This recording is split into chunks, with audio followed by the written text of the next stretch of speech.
I'm Dr. Amy. Time for another Tuesday tip. So this month we're talking about inflammation. And one of the things that is really strongly affected by inflammation is actually brain function. So there's a lot of really compelling research that shows that depression is actually, it can have a very strong inflammatory component. And for some people, if you fix the inflammation, the depression also gets fixed, right? So there's something other than neurotransmitters happening here.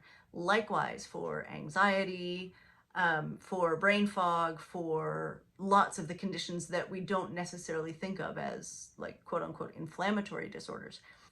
And reducing inflammation in the brain is actually more of a challenge than reducing inflammation in the body because there are fewer things that cross the blood-brain barrier, right? We have this very, very strong kind of protective barrier between our blood and our brain because our brains are, at the end of the day, much more vulnerable than the rest of us. So in order to protect those, we have this blood-brain barrier that's very selective about what gets across. But some of the things that do get across that can be anti-inflammatory are things like complex antioxidants from fruits and vegetables, right? So like resveratrol from grapes, or knotweed, or whatever your source. Resveratrol actually can cross the blood-brain barrier. Likewise, ECGC from green tea. So some of these really complex antioxidants, glutathione for sure can cross the blood-brain barrier. Some people have trouble taking it, but the precursor N-acetylcysteine, if we can increase levels of glutathione, which is your master antioxidant, if we can increase those levels, then hopefully we can start to see increasing brain levels.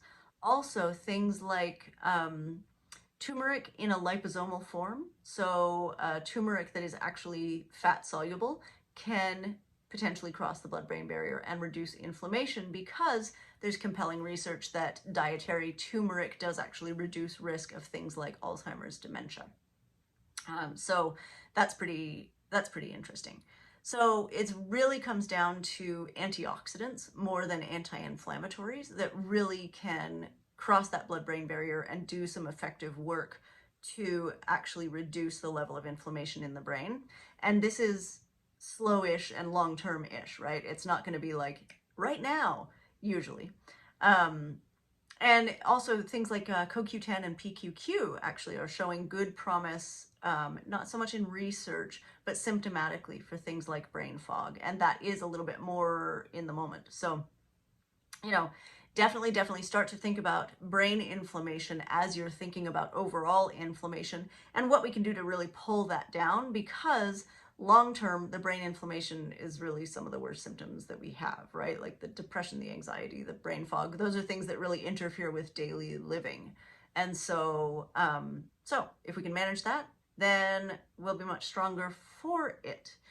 I very rarely remember to say this because I'm terrible at YouTube and all other forms of social media, but do like and subscribe and come back to see what's next. Also, if you want more of the same, think about joining Genetic Rockstars. There's a 2-week free trial and no financial commitment. And also, if finances are an issue, just shoot me an email at amy@tohealthwiththat. And we can talk about it because there's definitely scholarship programs. Okay, see you there.